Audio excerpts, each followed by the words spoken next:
Hello, everyone, and welcome. My name is Dan Brotman. I am the executive director of the Windsor Jewish Federation and the founder of Welcome Home Windsor, which is the newcomer program for the Jewish community of Windsor, Ontario. We have people joining from mostly Israel, but not only Israel. We have other countries too, South Africa. We have a few people from Europe. I am going to share my screen in a minute and tell you a bit about Windsor before we hear from our different speakers. But I will tell you that I myself immigrated to Canada 3 years ago. I came to the Windsor Jewish community, and I can speak from personal experience about some of the benefits of living here. So I'm going to share my screen and just tell you a little bit about Windsor. So US News and World Report actually comes out every year with something called the Best Countries Index. And they measure the best countries based on these different attributes, which include open for business, quality of life, social purpose. This year, Canada was chosen as the second best country in the world to live in after Switzerland. They also ranked the safest countries in the world, and this year Canada was ranked the third safest country in the world after Switzerland and Sweden. So it's ranked the safest country in the world outside of Europe. And then if you look even within a Canadian context, Rentola came out with the index of the safest Canadian cities in 2023. Windsor is ranked the 7th safest city in the country. Numbeo came out this year with a list of the most affordable cities in Canada. And as you can see, Windsor is the 6th most affordable city in the country, and it is the most affordable city in the province of Ontario, which is the largest province in the country. And on the flip side, they also came out with a list of the most expensive cities in Canada. And not surprising, Vancouver and Toronto are at the very top, as well as some more suburban areas of Toronto. So today's program, we are going to hear from a veteran newcomer to our community, Ilan Einy. We are then going to hear from Joy Dijkman, who actually came on an exploratory visit to Windsor last month as part of our program. We helped her get a job, and she's moving next month. She'll tell us about her journey. Then we're just going to hear the basics of Canadian immigration. We're going to demystify it with one of our partner lawyers, Daniel Mandelbaum, who we've worked with for several years. He successfully helped us bring new Jewish immigrants to Windsor. I'm then going to very briefly take you through how the logistics of our program works, and then we're going to open up for a question and answer. So without further ado, Ilan, it's your time. Hi, everybody. My name is Ilan. I'm here in Canada since summer of 2000. I came with my ex-wife. My ex-wife is a physician. We came for 2 years fellowship in Mount Sinai Hospital. And after the second year, we decided that we want to stay and to have a safer future for our kids. And here we are now in Windsor. We lived 3 years, 2.5 years in Toronto. Then we moved to Windsor. Because my wife, I don't know how it is now, in order to work as a physician, she had to do in 5 years all the exams to be a physician and to work in something that was called then, now it's not, but then it was called underserviced area, which was then Windsor. After spending 2.5 years in Toronto, I found Windsor very welcoming. People are really nice here. There are a lot of people from all over the world. They say that there are 107 ethnicities here in Windsor.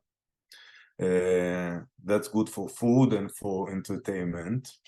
Detroit is really close.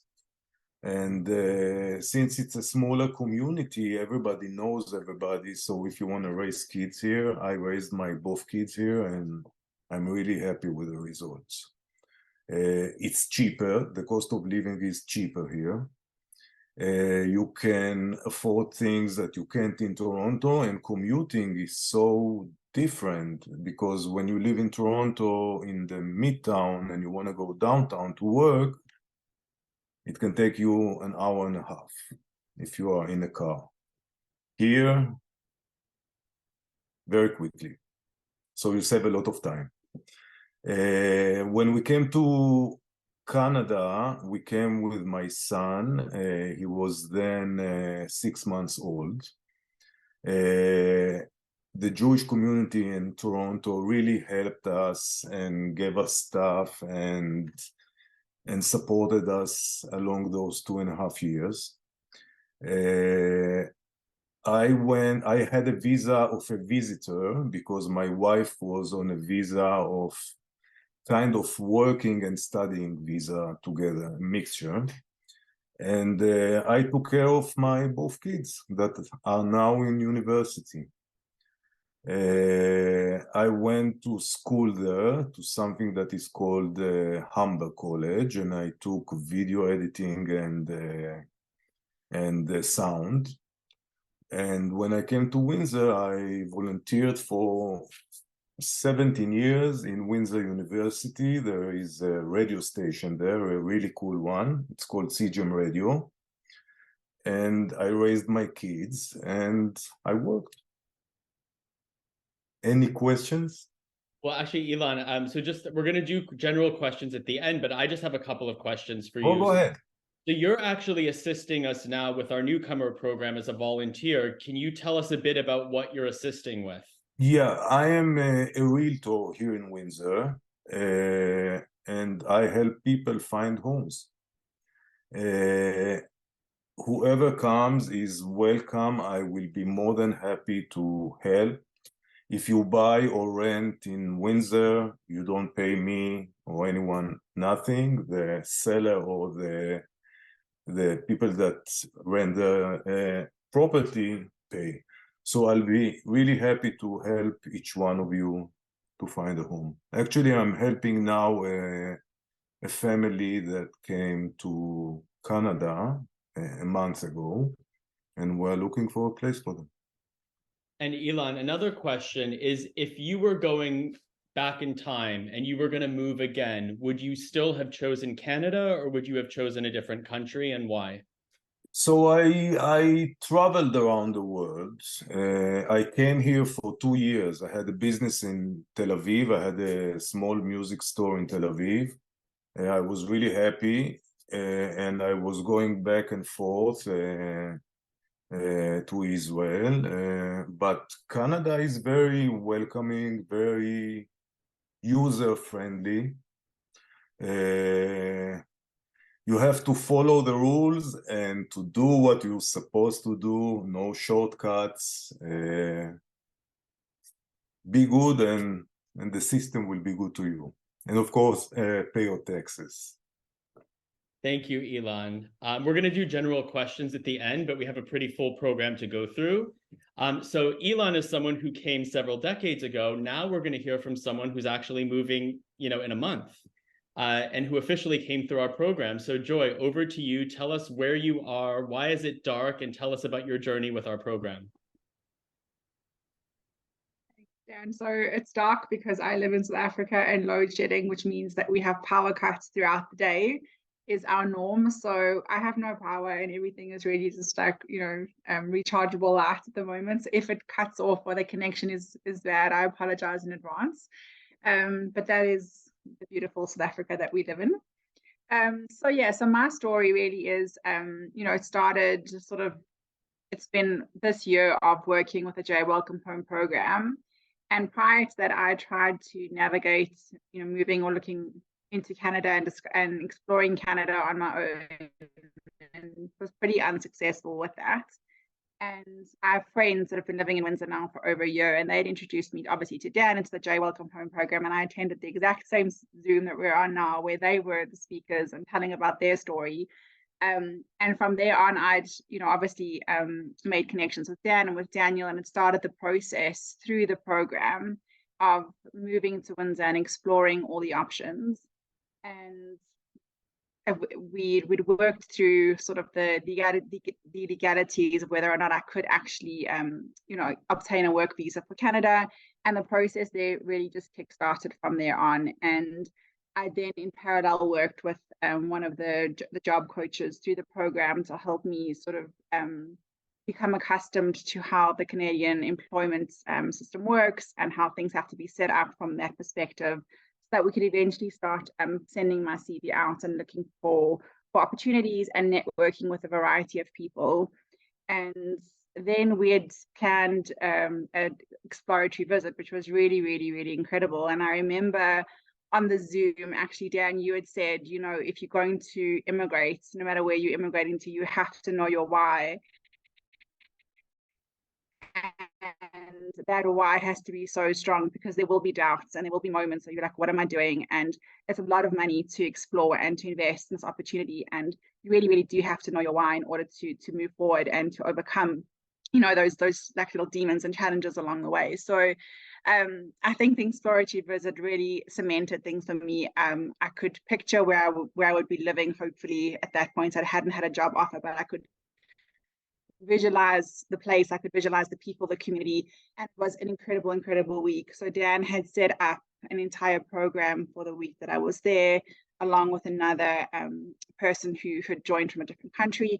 And our week really entailed a lot of networking and meeting with people who we had set up appointments with prior to our coming to Canada. We'd also met with different realtors. We'd gone to see rental properties. We'd gone to see grocery stores. We'd met with the whole sort of Windsor Jewish community, who were really, really warm and welcoming, and shared their stories. And we just really made it feel like it was a home. And I suppose that's the beauty of the network of a Jewish community, that it is a second home. And that's the power of the program. And again, just being part of a community.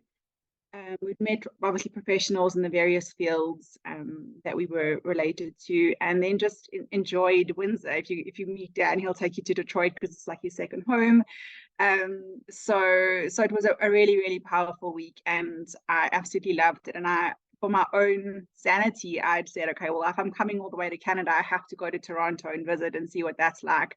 While I enjoyed Toronto, I was like, I couldn't live here. And like, I wanted to come to Windsor. I knew that for sure. And it really helped me just add to my why and help me cement that I knew that I wanted to be in Windsor. So on my return, I'd continued working with a job coach, sending my CV out, refining, networking, and a job opportunity had come my way. And that's really where I am at the moment in terms of actually working with Daniel through the immigration process and getting everything ready to get my work visa approved, and so that I can move to Windsor.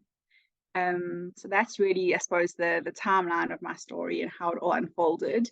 But again, I'm really excited and just very grateful to the role players and the people along the journey who have made it possible and who have worked with me in making it happen. And again, you have to do the work. You really, really have to invest if you want this. And yeah, that's it. Thank you, Joy. And we look forward to welcoming you very soon when you move. I'm excited. So I'm now going to move on to Daniel. Daniel, I'm going to screen share, and you're going to tell me when to change slides. So play from current slide. Oh, but before we do that, actually, we're actually going to ask you 2 questions. So I'm going to give everyone 30 seconds to answer each one. Here's question number 1. If you already live in Windsor or Canada, if you already live in Windsor, please don't reply to the poll. I'll give you 30 seconds. Were you thinking of moving 6 months ago?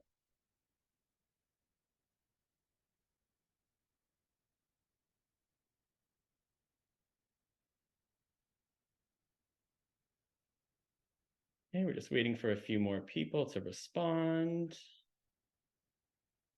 Were you thinking of moving 6 months ago? There's a button and you press yes or no. Okay, so we've done 30 seconds. Very interesting. I'm going to end this. Oh, wow. Okay. I'm going to end this poll and share the results. So what do you all think of this? 90% of people on this call were already thinking of moving 6 months ago, and 10% were not. Okay, now we're just going to ask one more question. Are you holding off on finalizing your decision until you see what the next 6 months bring? Are you waiting to see what happens over the next 6 months, or are you decided? Okay, let's give it 20 more seconds. And it's anonymous. We can't see who's responding to what.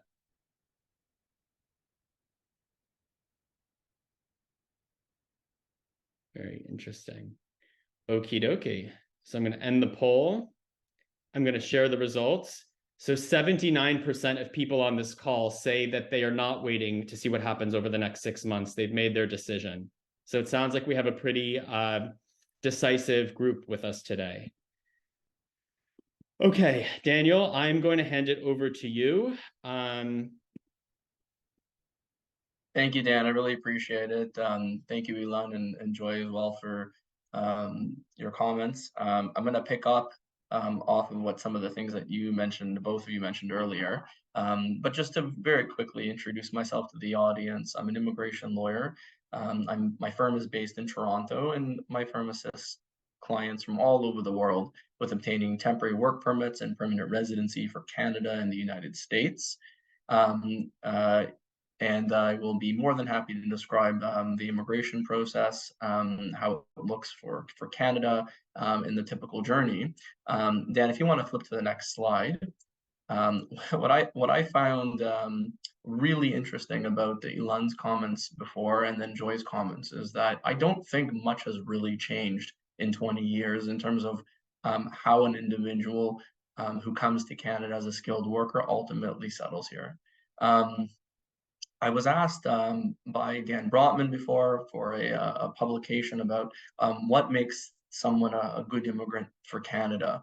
And what really makes a person a good immigrant from an immigration perspective is either that you're lucky in the sense that you just so happen to meet the criteria of the particular immigration program that exists, or that you have some sort of economic advantage and you're willing to be a risk taker. So you're a skilled worker, you have money, and you're willing to take a big risk to move to a new country with the intention and hope that you will become permanent in that country over time. So fortunate, for example, that could be you happen to meet somebody, they're a Canadian citizen, and you get married and they sponsor you. Right. There's nothing too exciting about that. And I'm sure the audience today isn't looking for how that process works. But economically enabled risk takers, I want to focus on that and what that means in a little bit more depth. Dan, if you don't mind switching to the next slide, please. Okay. So I think the journey that Ilan and Joy, 20 years apart, but they're taking essentially the same journey. It's starting with a work permit. Ilan came to Canada 20 years ago with his spouse as a physician, doing a fellowship, and started with a job and was here, I think he said, for 2.5 years working. Had started off in Toronto, explored, moved to Windsor. While in Canada, while in Toronto, I think Ilan also mentioned, came across a very welcoming community, a very supportive community, and over time, figured out a pathway to apply for and obtain permanent residency. So initially it was, as a temporary worker, and it turned to something.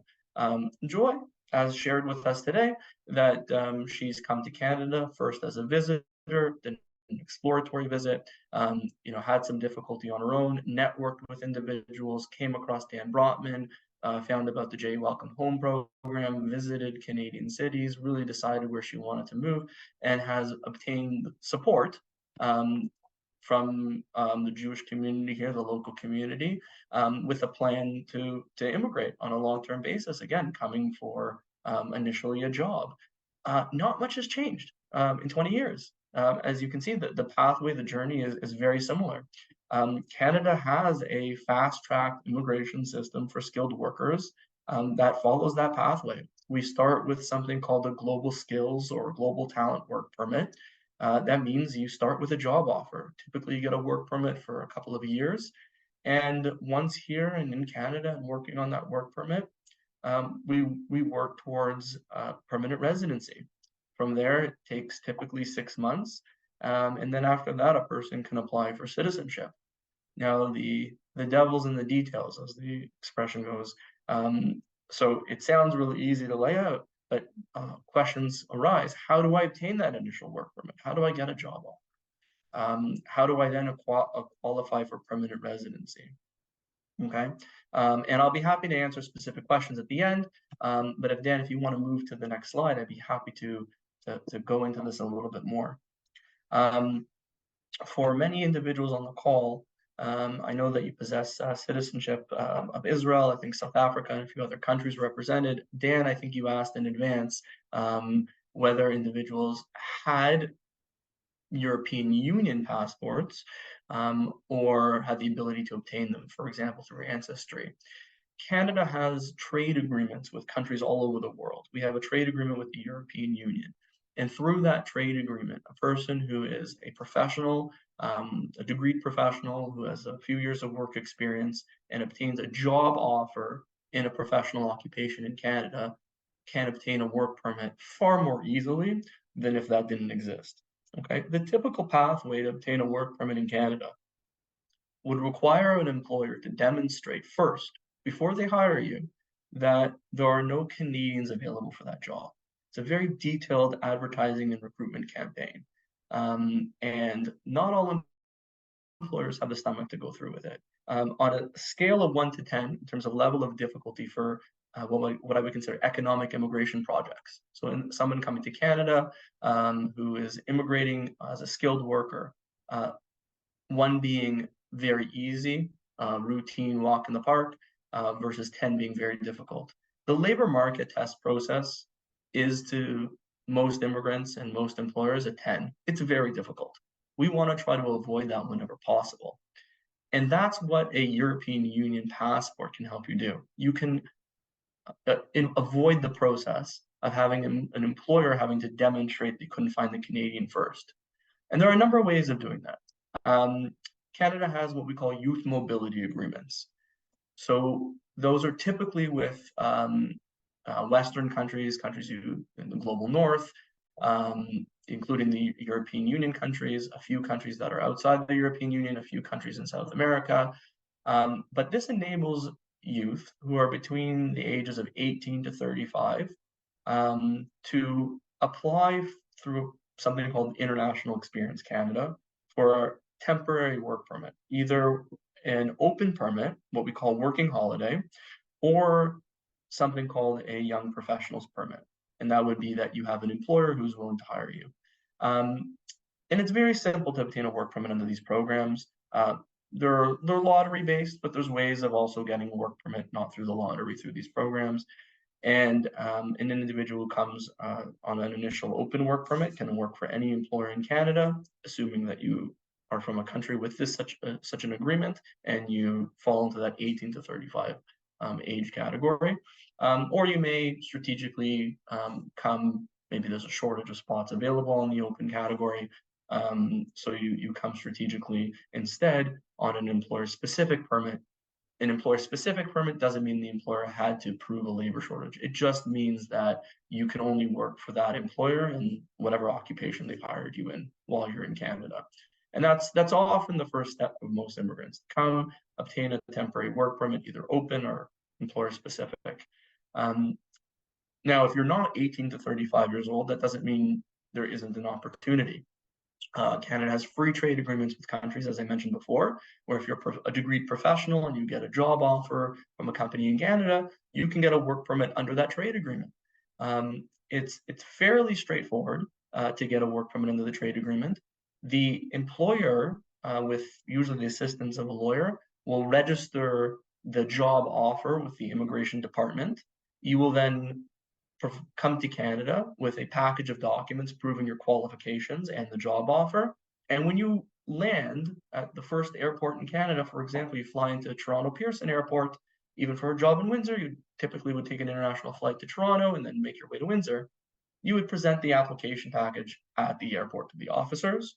Those officers will review the application package and make a decision on the spot, and you get a couple years on a work permit at that point. 1 to 2 years, depending on the length of the job offer.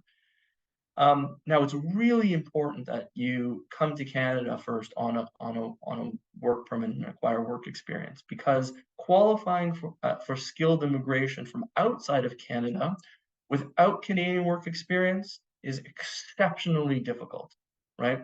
And again, it's not difficult because you have to do something in advance. It's difficult in the sense that you have program criteria that are very restrictive, and you either meet the qualifications or you don't.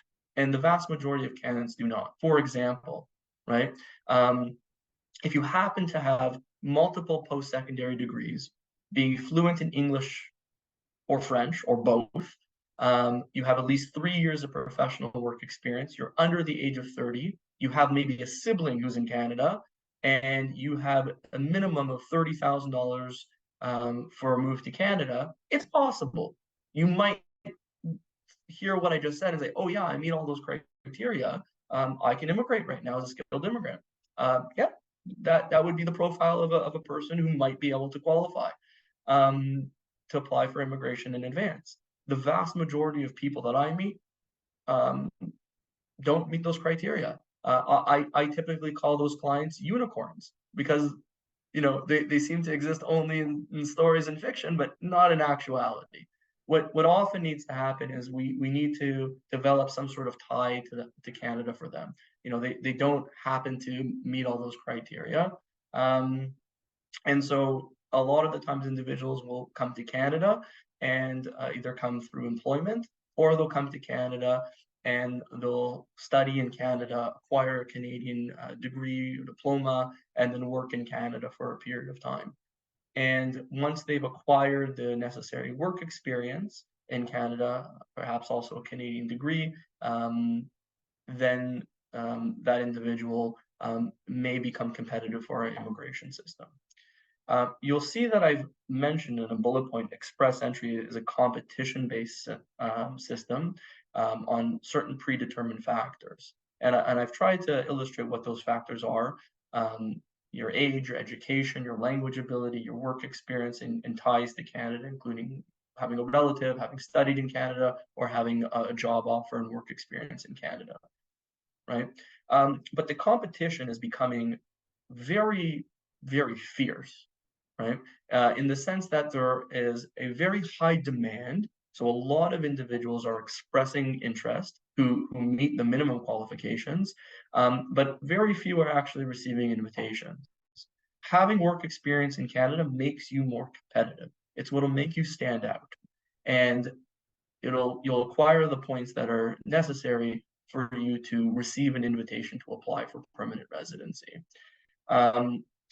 If just in terms of a worldly experience that you may be familiar with outside of the immigration context, let's imagine a scenario where an individual is applying for a job. They found the posting for that job online, and they say, oh, you know what, I think I meet the qualifications for that job. It looks interesting. I have my degree, I've got a couple of years of work experience, that's what the position requires, and I think I possess good communication skills.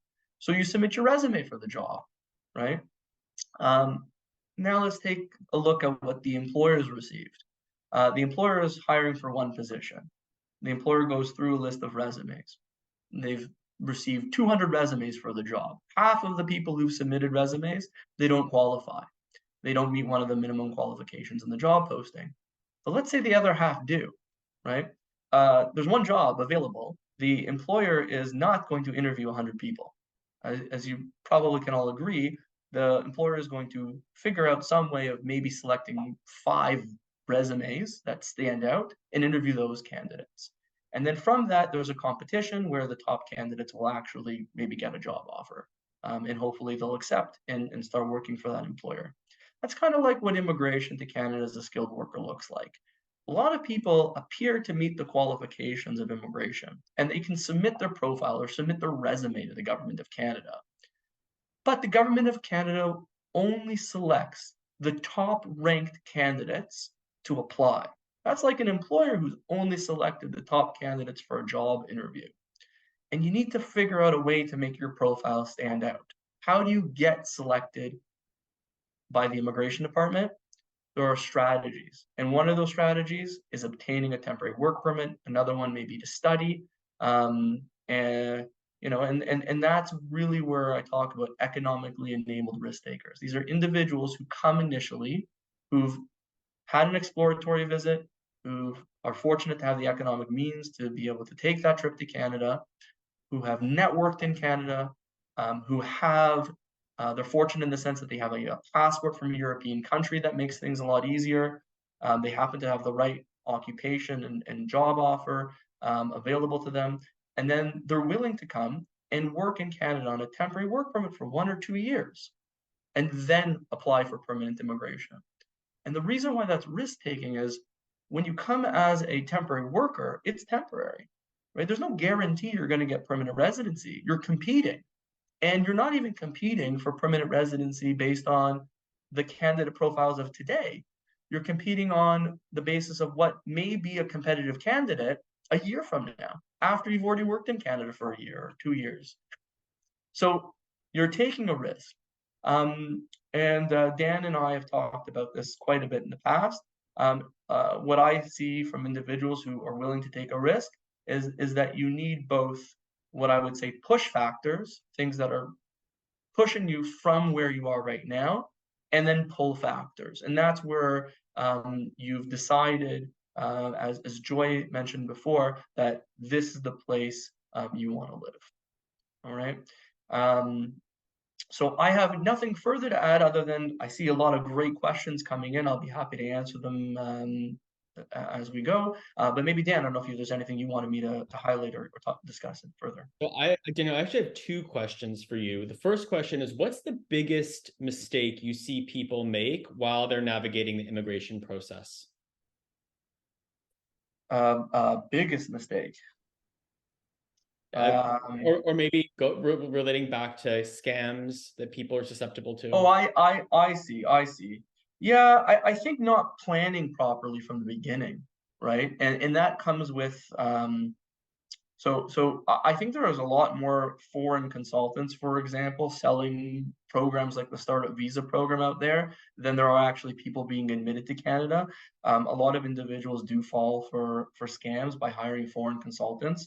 I think it's important to note that Canada's Immigration Act only authorizes persons who are lawyers in Canada or have a special license from a regulatory body as an immigration consultant in Canada to actually represent clients and provide advice. It's illegal to both hire somebody who's licensed, but also to act as an unlicensed person.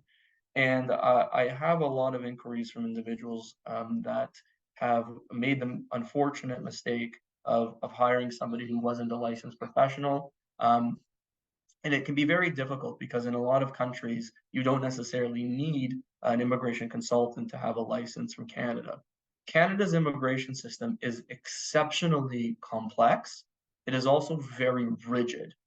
And I would doubt that someone who is not a trained and qualified lawyer with experience or a consultant at the very minimum in Canada with good experience can navigate a client through that process successfully. And more often than not, I've seen clients, they've just simply handed their money over to someone who's made promises, guarantees, which a lawyer will never do. Can't guarantee an outcome. And they'll hand over their money, and unfortunately, that is a very common mistake.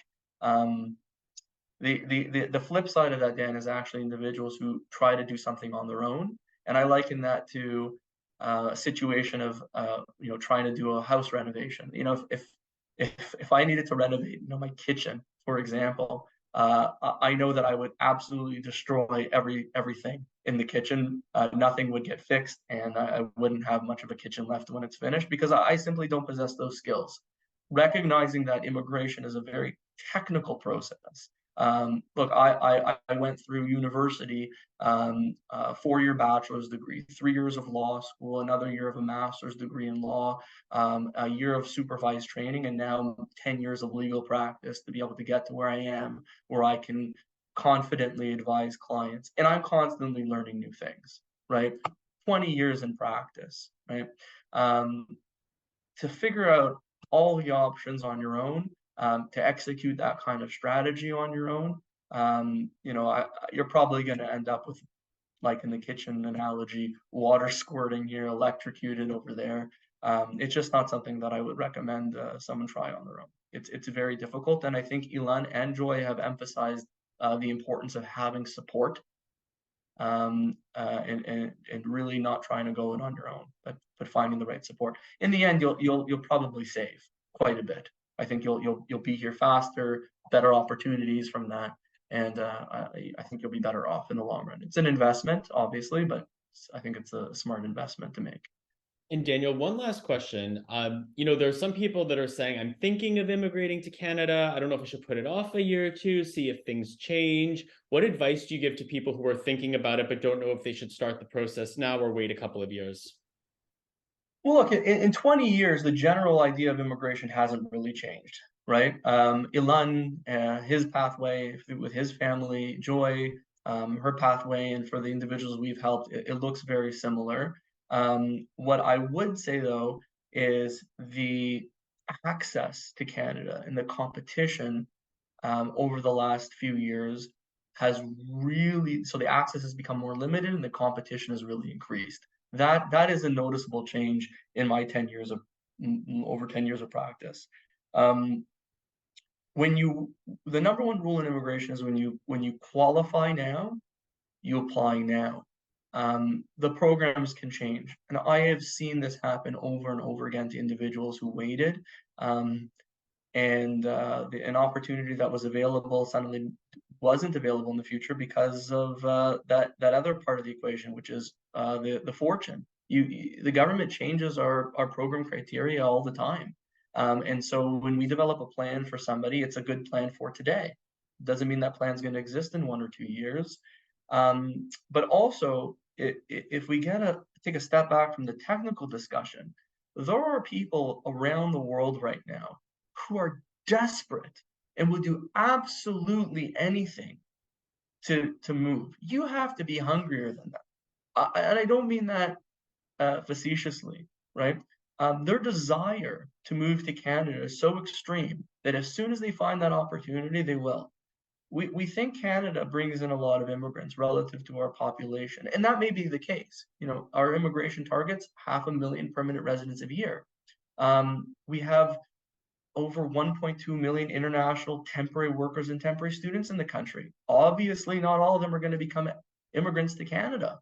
So just from the people already here, 1.2 million temporary workers and international students, and across all of our permanent immigration programs, 500,000 spots. Economic immigration is about half of that, so 250,000. There's obviously a lot of individuals who are going to be disappointed, who've made the move, who come here as temporary workers and temporary students.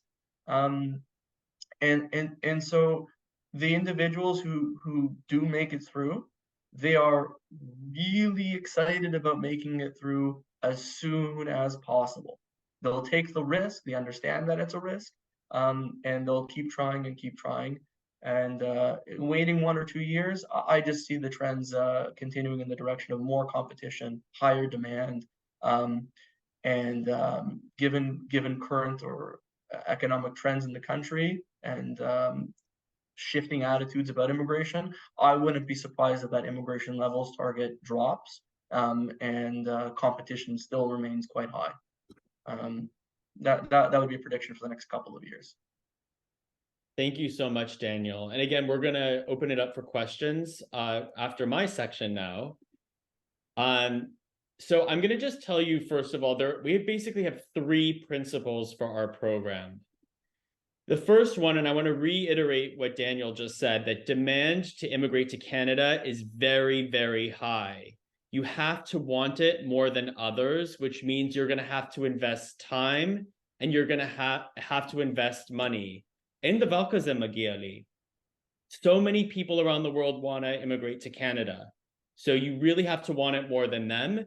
That's why with our program, we insist, because the competition is so high, that you come here on a visit just like Joy did and like others have done. We help organize the visit. We help put you with a host family. We introduce you to prospective employers, community members, but you have to take that financial risk and come on a visit and see if this is actually where you want to be. I also thought you might find this interesting just to emphasize how many people really want to come to Canada and who you're competing against. Remitly came out with a study on where the world wants to work, where are the most popular countries in the world that people want to move to. There are over 30 countries in the world where the #1 place people want to immigrate to is Canada. You are literally competing with millions and millions of people that want to come here. So you have to really want it. The second principle for our program is that not only is this an investment of your time and money, this is a big investment of our community's time and money. We are very selective about who we assist. We have a very small staff. We have a community where people are very busy. We're all volunteering our time to help bring people to this Jewish community because we want to grow it. So you have to show us that you are serious. That means coming here on a visit. And the third principle, and again, Ilan and Joy emphasize this, is that we go through each step of the immigration process properly. There are no shortcuts. En combinot, this isn't Israel. Everything is done properly. And we insist that the first stage, before you even come on an exploratory visit, is a consultation with a Canadian immigration lawyer. And someone from our program is on the call with you and the lawyer to ensure that you actually have a pathway to come to Canada. If you don't have a pathway to come to Canada, it's not a good investment of your time and money, and it's not a good investment of our time and money. So I'm going to just quickly tell you mechanically how our program works. So as I said, someone expresses interest. The first thing we do is the consultation with the immigration lawyer. As I'm sure you know from our website, once a family moves here, we reimburse them up to 5,000 Canadian dollars for their relocation expenses. That can be their legal fees, that can be first month's rent. It could really be anything up to $5,000. They submit receipts. So consultation with the lawyer. Then the second stage that we typically do is we introduce you to other people in our community who have moved from your country. So if you're from Israel, someone from Israel who moved maybe 10 years ago, and you can have a Zoom call with them and you can start to get a realistic picture of what life is like here. Then the third step is, as Joy did, an exploratory visit. You come to Windsor for a couple of days or for a week. You meet employers, you see Ilan can take you to see the housing, you see the school system, you see our Jewish community, and you really decide for yourself, is this where you want to move to? Then once you've done that, then the planning phase begins. And that's where we start using our networks in the Jewish community to help you potentially find a job. So as Joy mentioned, we have a member of our Jewish community who is connected to a particular organization, and that person advocated for Joy to be employed. So having a local advocate here in Windsor who's saying, you really want to hire this person, and we can pick up the phone to that employer, it's gold. And I don't think there are any other Jewish communities in Canada that put in the type of effort that we put in to try to get people jobs and to help them as best we can throughout the planning process. And then the third stage is you get your job offer like Joy got. Joy is hopefully moving next month. You arrive. So we pick you up at the airport. We set you up with a host family if you need a place to stay for your first week while you're looking for housing. We reimburse up to $5,000. If you need the Jewish community to sign a guarantee on your lease agreement for your apartment, we can do that. We will take you to the different government offices to get your health card and other documentation that you need. Drivers, beginning the steps to get your driver's license, anything you need to just operate here and function properly. We also give you a free membership to our Jewish Community Center and to a synagogue of your choice for the first year. And then good news, as I'm sure you know, Israel entered the visa waiver program with the US. So if you have a biometric passport from Israel and you have an ESTA, we can take you to Detroit. Even though Windsor is a small city of 200,000, we're actually part of Detroit. It's a metro of 4 million people. We're part of a very, very large city. From my house to downtown Detroit in the United States is a 4-minute drive. So when you look at what Windsor has to offer, you actually need to look also at what Metro Detroit has to offer, because we're one of the only places in Canada where you live in both countries in terms of your social life and cultural activities, even if you're living and working on the Canadian side. And just the stipulation for the $5,000 is that you do not have to pay it back. We reimburse you, but the Jewish community expects that you will stay for a minimum of 2 years in the Windsor area. If you leave after a year, let's say, you pay us back for half. Once you live here for 2 years, you do not need to pay us back anything. You can see the $5,000 as a grant. If you are interested and serious about this program, you are willing to pay, over $200 for an immigration legal consult.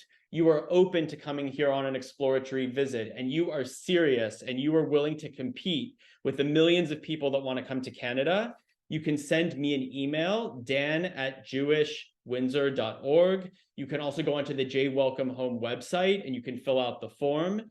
But please, only for people who are willing to invest the time and money.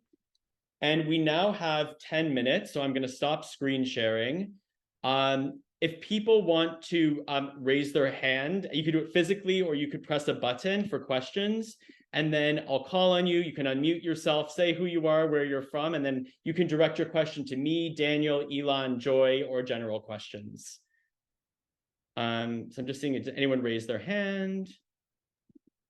Right, and there's also some questions in the chat. Oh, sorry? There's a few questions also in the chat. There's a few questions in the chat. Okay. I guess we can start with the chat questions. There's a lot. And I think, again, we're not going to do specific questions for people. If they want to have an immigration consult with Daniel, they can. So let me see, beginning to receive PR. These are all very specific immigration questions. Does Windsor somehow help with immigration? No, so our community doesn't sponsor people for immigration. We use our connections to help people find reputable lawyers and to hopefully help get them a job.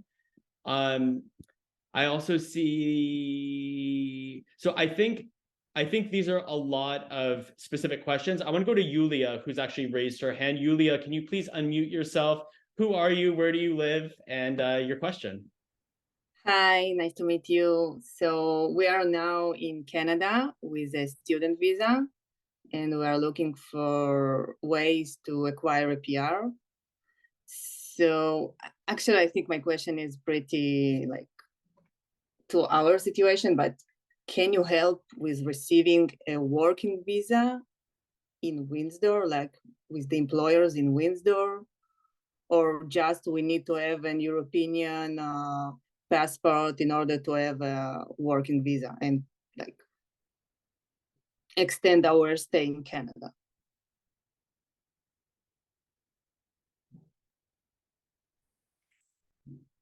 Sorry, is that would you like me to take that, Dan? Yes. Okay, sure. Okay, so Yulia, pleasure to meet you. I think the first thing is that a lot of international students who are here, and you're probably aware, when you complete a program of study, you can be eligible for a post-graduation permit. So you, or if you're accompanied to Canada with a spouse, whoever is the student would be eligible. The accompanying spouse of a student, if the student hasn't yet graduated, the accompanying spouse is eligible for an open permit. You wouldn't necessarily need an employer-specific work permit to start working or have I'm not sure if it's you or your spouse working. Now, not all international studies in Canada are eligible for that post-graduation work permit or spouse work permit. I've seen individuals come, for example, study at a private career college, not towards a degree, but towards a diploma, and spend a lot of money on international tuition as an international student, and it not lead to anything. So we got to be careful. I don't want to just say that, you know, anybody who comes to Canada can apply for any international student program and obtain a spouse permit for their spouse, or a post-graduation permit upon graduating. But there's nothing that prohibits an individual who's here from exploring opportunities to work even as a visitor. It's just you can't commence work until you have that permit.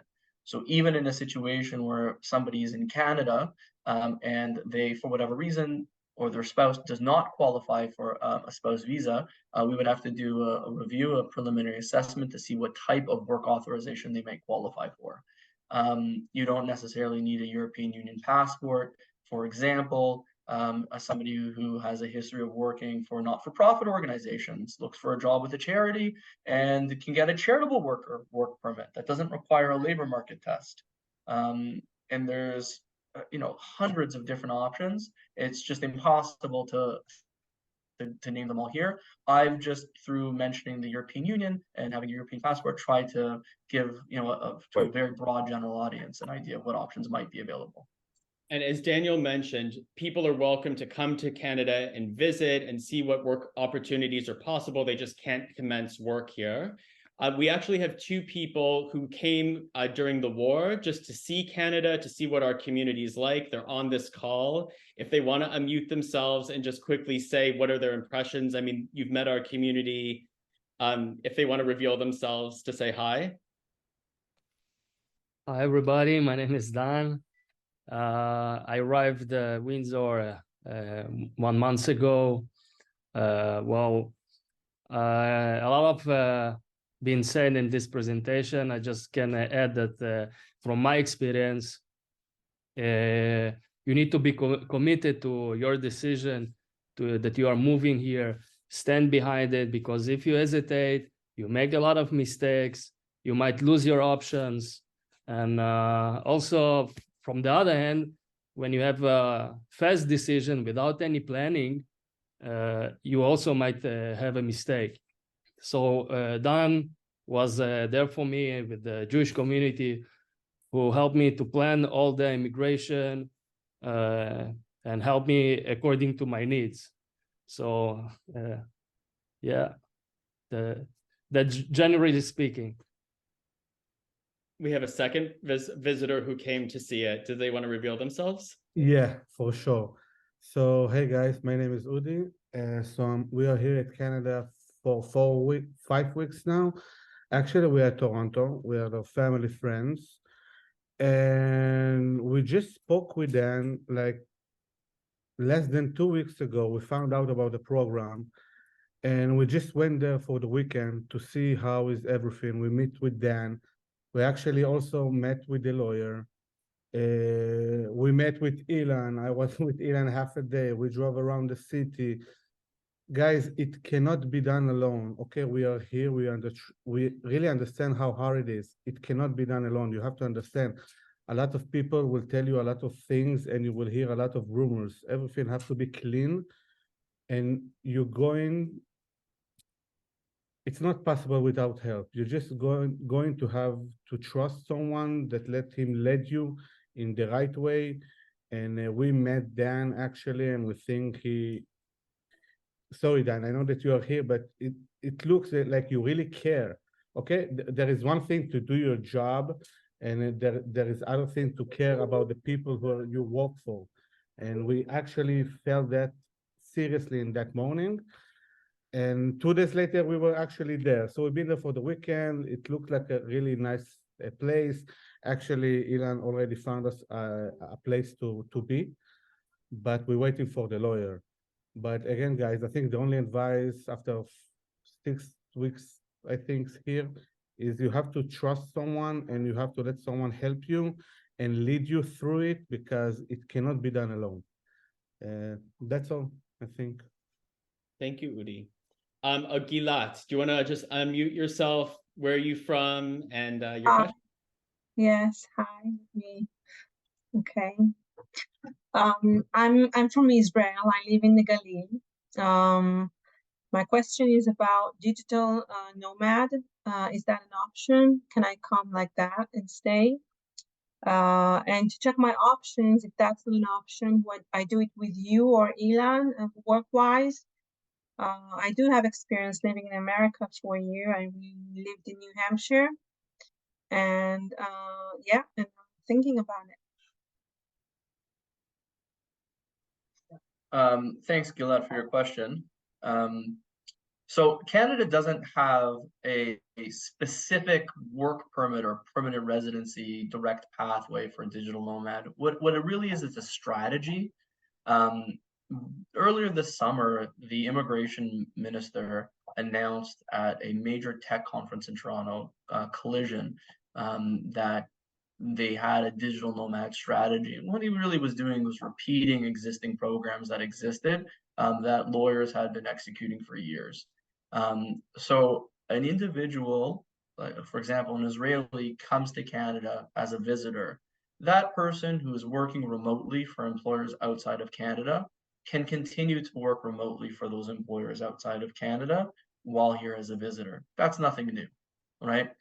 Individuals have been able to travel throughout to different countries around the world, answering emails. It's 2023. You're not entering the Canadian labor market. That's what they call the digital nomad visa. It's nothing. It's really just to tear that whole thing down, a marketing strategy by the immigration department. When I think of a digital nomad visa, I'm thinking of how is an individual who can work remotely for any employer anywhere in the world going to take that and turn that into a permanent residency visa for Canada, right? And wow, that's a strategy. We may look at something called the global talent stream. We may look at another type of work permit under the Canada-European Union trade agreement, French-speaking skilled workers. There are so many different options available, but it all starts usually with getting a work permit. Now, if you're working for yourself remotely in Canada, it may mean bringing your business, establishing it in Canada, obtaining an investor permit under that international trade agreement that we have, which you can then turn to permanent residency after a period of time of working in Canada for a year. It may mean getting forming a partnership or an association with an existing Canadian professional employer who is in your field, and saying, you know what, I've got a bunch of clients, I'm going to bring my client list over to you, and I'm going to be your employee, and we're going to do business together and try to grow this business together, and getting a work permit that way. There are remote employers who help to try to fulfill that function, so that way you don't have to go and find your own employer or consultant who would be willing to do that for you. But there's not really one pathway. The digital nomad strategy or visa that the government talks about is really a very, very brief strategy that they posted that lists some immigration programs and tries to lay out what ultimately I think a lawyer who's aware of what the program options are would lay out specific to you in your circumstances. There's just a lot of variability, but that's generally what I think of when I think of a digital nomad. Somebody who comes, who's got a potential to obtain permanent residency. Now we have to develop the strategy to get them there. We're going to just do one more question because we're running out of time. So Iran, do you want to tell us where you're from and your question? Oh, I think you're just on mute. Yeah, hi, I'm from Israel, and my wife had a question. Hi, my name is Andrea. So I'm a psychiatrist, an adult psychiatrist. And so I know that the rules are very, doctors are really, it's on a required, right, on the required jobs on one hand. On the other hand, it's really difficult to get a medical license in Canada. So so I was wondering, do you help with that? Do you help us find a job or whatever? So in the region, I don't even know what kind of hospitals are there in the regional clinics. Sure. So I'll take that. That's not an immigration question. So we actually have a whole group of Jewish psychologists and psychiatrists who moved here several decades ago from Montreal, and they're pretty well established here. So for example, if you are a doctor or a psychiatrist, or you're in any profession, we'll connect you with a local person in our community who works in the same field, and they'll talk to you about what the process is like to convert your license.